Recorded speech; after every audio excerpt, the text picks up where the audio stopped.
For advertisement, call 8125893028. Our Gmail maxtvtelugu@gmail.com. Hi hello welcome to max TV. నేను మీ కళ్యాణి. ఈ రోజు మనతో పాటు ఉన్నారు వడ్డాది రవికుమార్ గారు. భగవంతుడు అంటే ఏంటి, అసలు భగవంతుడికి సైన్స్ కి సంబంధం ఏంటి, లక్కు గురించి వీటి గురించి వివరించినందుకు వచ్చారనమాట. నమస్కారం రవికుమార్ గారు. అంటే మీరు మాట్లాడే విధానం బట్టి, ముందు మనం డిస్కస్ చేసుకున్న దాన్ని బట్టి మీరు చెప్పారు అసలు మతం అంటే ఏంటి. మనం యాక్చువల్ గా మర్చిపోయిందండి. ఎందుకంటే మతం అనేది నేచర్ బట్టి పుట్టే ఒక జీవన విధానం. అది మనం అంటాం కదా, హిందువులు అంటే సింధు నాగరికత, లేకపోతే మన సింధు నాగరికత నుంచి వచ్చిన విధానాలని అన్ని పాటించే వ్యక్తులుగా ఆర్యులు వైశ్యులు అని మనం వివరించి అంటే విడదీసి చూస్తూ ఉంటాం. ఒక నాగరికత రిచువల్స్ ని ఆచరిస్తూ మన పూర్వీకులకి వాళ్ళందరూ క్యారీ ఫార్వర్డ్ చేయడానికి డిజైన్ చేయబడినటువంటి ఒక సైంటిఫిక్ ప్లేస్ బట్టి సైంటిఫిక్ గా వాళ్ళు ఎలా బతకాలి, వీటిని ఎలా క్యారీ ఫార్వర్డ్ చేయాలని మత గురువులు నిర్దేశించింది మతం అయింది. జనరల్ గా మనం దేవుడు అనేటప్పటికీ మనం చూసుకున్నట్టయితే ఇప్పుడు మనం ఇచ్చే ఈ రిచువల్స్ తో పూజించే దేవుళ్ళు అక్కడి యొక్క ప్రకృతిని, శక్తిని తెలుసుకొని వాటి మీద రిచువల్స్ తయారు చేస్తారు మన వాళ్ళు. దాన్నే మతాలు అంటున్నాం ఈరోజు. అంటే ముస్లిమ్స్ గమనించారనుకోండి, వాళ్ళు అంటే మనం చూసినట్టయితే మనం బుధగ్రహంతో రాహుగ్రహంతో పోలిస్తాం. వాళ్ళకు ఉండే నేచర్ ఏంటి, గ్రీన్ కలర్, చంద్రుడు, 786 నెంబర్, అంటే న్యూమరాలజీ, ఆస్ట్రాలజీ, కలర్ ప్యాటర్న్స్ ఇవన్నీ కలిపి ఒక రిచువల్ తయారు చేస్తారు. క్రిస్టియన్స్కి వచ్చినప్పటికి మీరు గమనించినట్టయితే వాళ్ళ యొక్క కమాండ్స్ 10 కమాండ్స్ ఉంటాయి.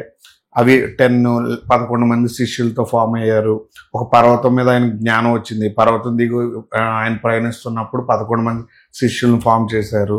అలాగే హిందూ మతానికి వచ్చినప్పుడు అంటే మల్టిపుల్ గాడ్స్, 3 దేవతలు, అంటే మల్టిపుల్ థియరీస్లో మనం అచీవ్ అవడానికి మన యొక్క హిందూ ఫార్మ్స్ అనేవి తయారు చేశారు. ఇప్పుడు మీకు ఎలా చెప్పాలంటే స్ట్రాంగెస్ట్ గాడ్స్ అందరూ కూడా సౌత్ లో ఉంటారు. నార్మల్ గా రాచరికం, ఒక క్లాసీ గాడ్స్ అంటే కృష్ణుడు, రాముడు, వీళ్ళందరూ నార్త్ లో పుట్టారు. ఇన్ ద మిడిల్ ఆఫ్ జరిగిన వెంకటేశ్వర తప్పించి మిగిలిన గాడ్స్ అందరూ కూడా మిడిల్ ఇండియాలో పుట్టారు. అంటే మీరు గమనించండి, ఆలయాలు కూడా అలాగే అరేంజ్ అయ్యి ఉంటాయండి. వాస్తు కంప్లీట్ గా ప్రాంతం బట్టి వాస్తు. ఇప్పుడు నార్త్ లో ఉంది, రిచువల్స్ చూసినా, టెంపుల్స్ చూసినా కూడా సింగిల్ మోడలర్ లో ఉంటది. అంటే అక్కడ జీవన విధానానికి తగ్గ వాస్తు, జీవన విధానానికి తగ్గ మంత్రం, జీవన విధానానికి తగ్గ ప్రసాదాలు, జీవన విధానానికి అవసరమైనటువంటి అన్ని అంటే పర్టికులర్ ఎలిమెంట్స్ అక్కడే అలా. భగవంతుడికి ఇష్టమైన ప్రసాదం పెడుతున్నాం అని అంటున్నారు కదా, మీరేమో జీవన విధానం అంటున్నారు. ప్రకృతి, మీకు అదే అన్నాను కదా, భగవంతుడు లాస్ట్ లో ప్రకృతి. భగవంతుడి కింద బతికే వాళ్ళందరికీ మీరు అన్న కాన్సెప్ట్ వర్తిస్తుంది. ఏంటి ఈ పూజా విధానం, ఇది ఎవరో ఒకరు చేసి ఉంచాలి కదా. అలా చేసి గురువులు దీన్ని ఇచ్చారు. కానీ ఏ దేవుణ్ణి ఆరాధిస్తున్నాం అనే దాన్ని బట్టి మనం హిందువుల్లో మారిపోతూ ఉంటది. ఆహారం మారుద్ది, ప్రసాదాల దగ్గర నుంచి వెలిగించే దీపం, ఫోటో, మనం థింక్ చేసే ప్యాటర్న్ మొత్తం మారిపోద్ది. అంటే దేవుడు ఒక ప్యాటర్న్ ఫామ్ లో ఉన్నాడని 1000% అందరూ ఒప్పుకుంటున్నారు. దేవుణ్ణి అందరూ ఒక ప్యాటర్న్ లో కొలుస్తున్నారు. ఎలాగా క్రిస్టియన్స్ అయితే సిలువ, బైబుల్ అంటే ఒక ప్యాటర్న్ వాళ్ళకి. వాళ్ళు దానికి ముందు కూడా ఆయన కొలిచిన మతం ఉంది. ఆ మతంలో కూడా ఒక ప్యాటర్న్ ఉంటది. అలాగే ముస్లిమ్స్ కి ఒక ప్యాటర్న్ ఉంది. హిందూస్ కి ఏంటంటే మల్టిపుల్ ప్యాటర్న్స్. ఎందుకంటే మనం ఖండాలుగా ఉండేవాళ్ళం. ఆ ప్రాంతాన్ని బట్టి రిచువల్స్ తయారు చేసుకున్న వాళ్ళం హిందూస్. ఇప్పుడు కళింగ దేశం, చంద్రగుప్తుడు కొట్టినప్పుడు కూడా అదొక చిన్న దేశం, కొట్టలేకపోయాడు ఆయన. అఖండ భారతదేశాన్ని పరిపాలించాడు తప్ప కళింగ దేశాన్ని కొట్టలేకపోయాడు. అంటే ఖండం యొక్క శక్తి మనిషి మీద, మతం మీద ప్రభావం చూపిస్తుందని ఆ రోజుల నుంచి మనం తెలుసుకున్నాం. అందుకే ఖండాలుగా ఉంటుంది మనది. ఈ రోజు మనం ఇండియా అనేటువంటి కూడా ఏషియన్ కంట్రీస్ లో చూసినట్టయితే ఖండాలుగా ఉంటుంది. ఖండాలుగా ఉన్న ప్రతి చోట ఎనర్జీ లెవెల్స్ డిఫరెంట్.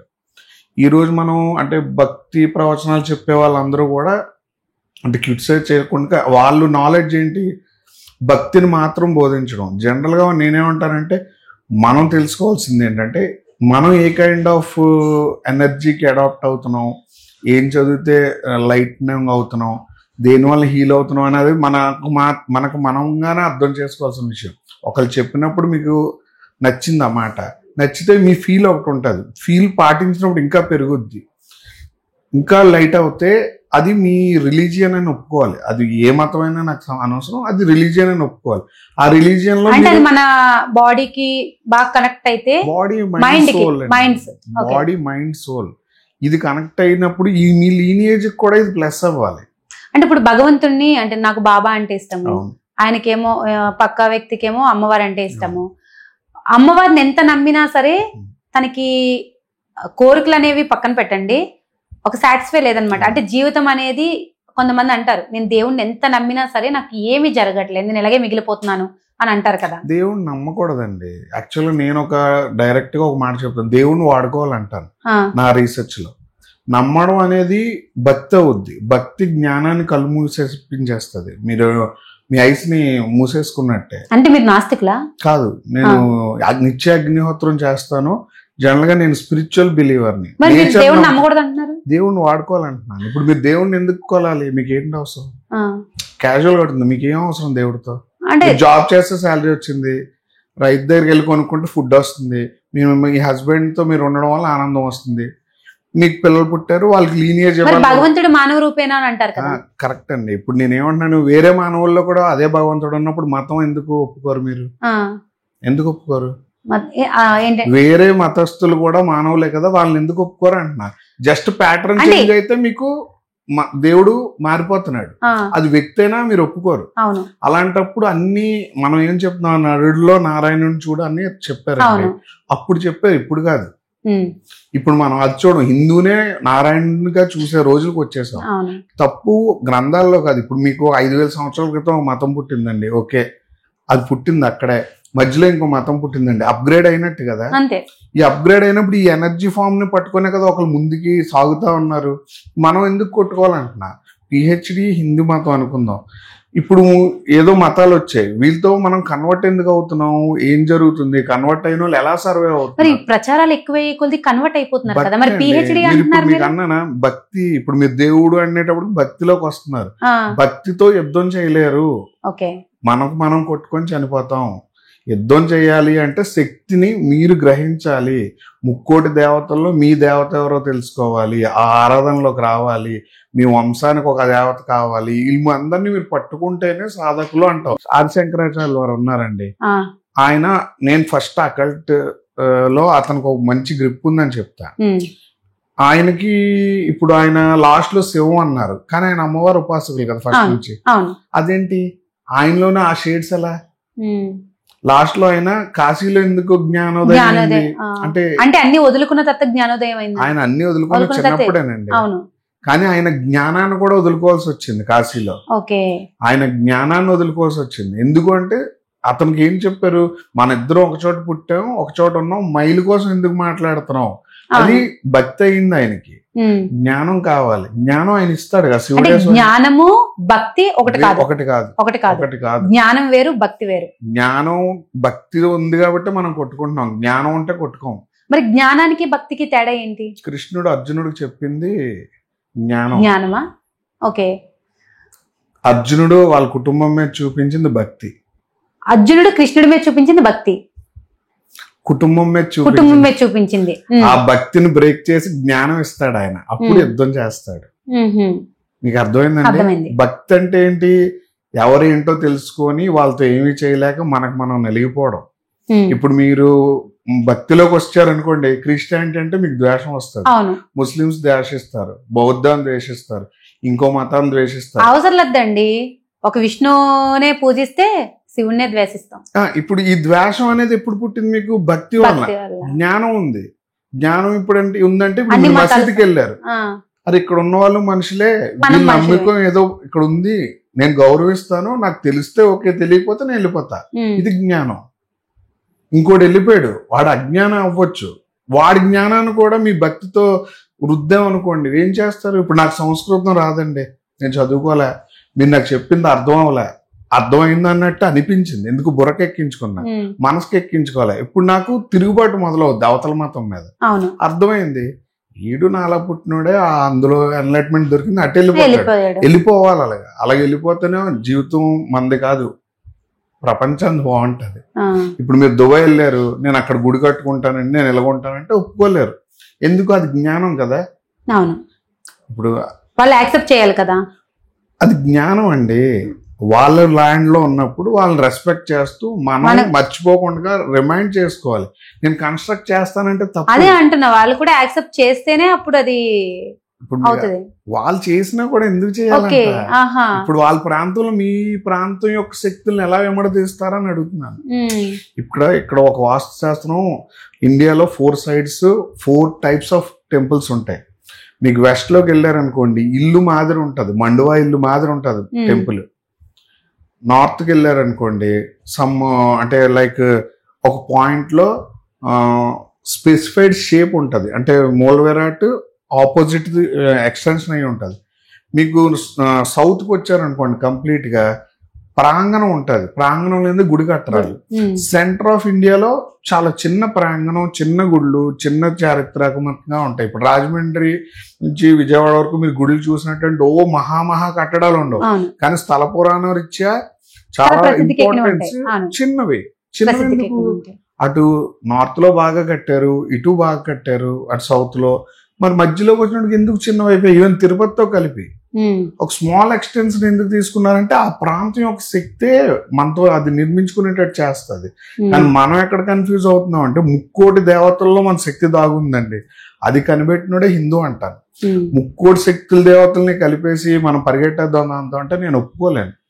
ఇప్పుడు నాస్తికత్వం, యాక్చువల్ స్పిరిచువాలిటీ అంటే ముక్కోటి దేవతలు ఉన్నారు నాకు, నేను నా దేవుడిని ఎత్తుక్కోవాలి. మరి మన దేవుణ్ణి మనం ఎత్తుక్కోవాలి అంటే ఎవరికి వాళ్ళకి తెలియదు. ఇప్పుడు నా దేవుడు ఎలా నేను కనుక్కోవాలి? అప్పుడు మీరు జ్యోతిష్ శాస్త్రంలోకి రావాలి. అంటే మరి జ్యోతిష్యానికి మతానికి సంబంధం ఉందా? హిందూ మతానికి జ్యోతిష్యానికి సంబంధం అండి. జ్యోతిష్యమే ఒక మతం.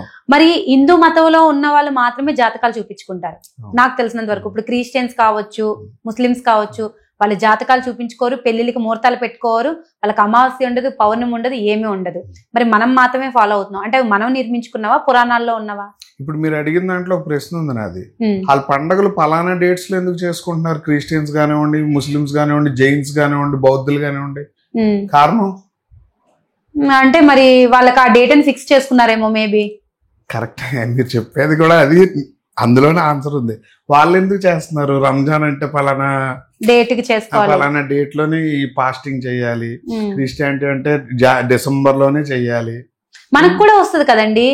మనకి వాళ్ళకి తేడా అదే చెప్తున్నానండి. We are 5000 years back, they are 2000 years 2500 years back. వాళ్ళకి ఒక ఫార్ములా ఉంది, వాళ్ళ మతం యొక్క పుట్టిగా, వాళ్ళ దేవుడి యొక్క తిథి, అది దాన్ని ఫాలో అవుతున్నారు. మనం ఎక్కడ పుట్టాం? ఋషుల దగ్గర నుంచి పుట్టాం. ఇప్పుడు జ్యోతిష్యంకి నాకు తెలిసినంత వేదాలకి సంబంధం లేదు, వేదాంగం అంటారు, నాకు అది కూడా నేను నమ్మను. నేనేం నమ్ముతానంటే, ఋషులు డిసైడ్ చేశారు ఏమని, ఒక రిచువల్ కనిపెడతాను, ఆ శక్తిని నేను నమ్మే దేవుడికి ఇస్తానని. మీకు భృగు మహర్షి కథ ఐడియా ఉండే ఉంటది.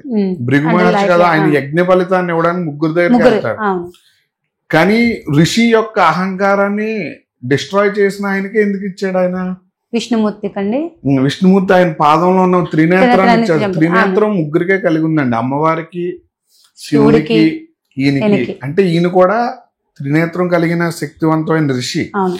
ఈయన ఆయన కొట్టే కూడా ఏం అవలే, 3ని శపించగలిగాడు ఆయన.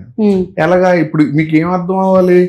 ఋషుల యొక్క జ్ఞానం నుంచి పుట్టిందే తప్ప మీరు డైరెక్ట్ గా చెప్తున్న ఏ మెథడ్లో లేదు. వాల్మీకి మహర్షి లేరనుకోండి, రామాయణం లేదు, అది జరిగిందా లేదా అని మనం కొట్టుకోకూడదు. వాల్మీకి మహర్షి కోసం చదివిన వాడికి రామాయణం కాదు, రామాయణం దాటి అర్థం అవుద్ది. నేను స్పిరిచువాలిటీలో ఒక కాన్సెప్ట్ చెప్తానండి. రామాయణం చదివాక రాముడు ఎన్నాళ్ళు బతికారు? 10,000 సంవత్సరాలు. మీరు అది ఎందుకు మహిమలతో చెప్పరు? అంటే ఆయన దేవుడు కాదని చెప్పాడు కదా రాముడు. కాదని చెప్పారండి, రామాయణం గొప్పతనం చెప్తున్నారు కదా. అందులో ఆంజనేయ స్వామి దేవుడు కాదని మీకు ఎవరు చెప్పలేదు కదా. చెప్పలేదు. రాముడు దేవుడు కాదని చెప్పారు, ఆంజనేయ స్వామి కాదని చెప్పలేదు, జాంబవంతుడు కాదని చెప్పలేదు, రావణాసుడు కాదని చెప్పలేదు, ఇంద్రజిత్తుడు కాదని చెప్పలేదు, పంచముఖి ఆంజనేయ స్వామి కాదని చెప్పలేదు. అంటే రాముడి చుట్టూ ఉన్న వాళ్ళందరూ దేవతలే. ఇప్పుడు మీకు లాజిక్ ఏం అర్థం అవ్వాలి? 10,000 సంవత్సరాలు ఆయన బతికినప్పుడు మహిమలు లేవు, ఏమీ లేవు, ఆయన ఒక రాజులాగే బతికారు అంతేనండి. ఇప్పుడు ఆ చాప్టర్ మనం మిస్ అవుతున్నాం లైఫ్ లో. అది తెలియాలంటే వాల్మీకి మహర్షి గారి కోసం ఎక్కువ చదవాలి మీరు. దాని తర్వాత రామాయణం మీరు చదవకపోయినా రాముడు అర్థం అవుతాడు. రాముడి యొక్క శక్తి అర్థం అవుతుంది, అందులో ఉన్న పాత్రలు అర్థం అవుతాయి. మీరు రాముడు మనిషి కాదన్న దగ్గర అయిపోయారు తప్ప రాముడు చుట్టూ ఉన్న దేవతామూర్తులందరినీ మర్చిపోయాం. రాముడు యుద్ధం చేసినది కూడా, రావణాసుడు కూడా ఒక దేవతావరం పొందినవాడే.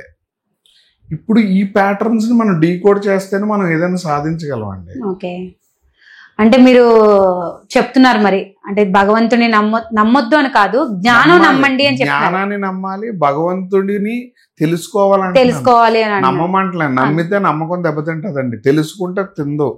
మీరు బాగా గుర్తుపెట్టుకోండి, ఈ రోజు మతాలు మనకి మధ్యన జరుగుతున్న గొడవలు, లేకపోతే మత గురువులు పుట్టడం, అన్వాంటెడ్ నాలెడ్జ్ స్పిరిచువాలిటీ మీద పెంచుకొని ఎవరికి వాళ్ళు ఏదో చేసేది అన్వాంటెడ్ ఎందుకైందంటే మీరు నమ్ముతున్నారు. నమ్మొద్దు, తెలుసుకోండి. తెలుసుకుంటే మీరు నమ్మాల్సిన అవసరం లేదండి. మీకు 1000 మంది వచ్చి చెప్పినా మీరు వెళ్ళరేట్టు. ఓకే అండి, చాలా చక్కగా చెప్పారు. నమస్కారం.